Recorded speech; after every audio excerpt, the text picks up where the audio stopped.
Hey guys, it's Jen from Todd Sparkle Market, located in East Liverpool, East Palestine, Chester, and New Cumberland with this week's segment of Great Groceries. Tune in each week for great recipes and money-saving tips from Todd Sparkle Market. Save big at Sparkle this week when we make Sparky's Reindeer Tex Mex. Let's get started.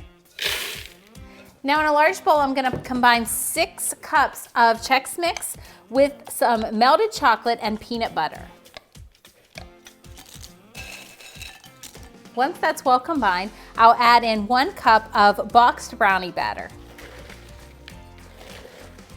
Now once your mixture is mixed together, you can add in all kinds of different ingredients. I'm gonna add in some peanut butter chips, some M&Ms, some Reese's peanut butter cups, and some pretzels, and it will be ready to serve.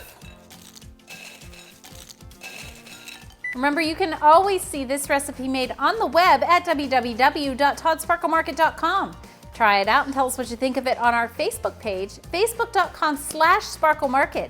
I'm Jen from Todd Sparkle Market with another segment of Great Groceries. Thanks for watching. See you next week.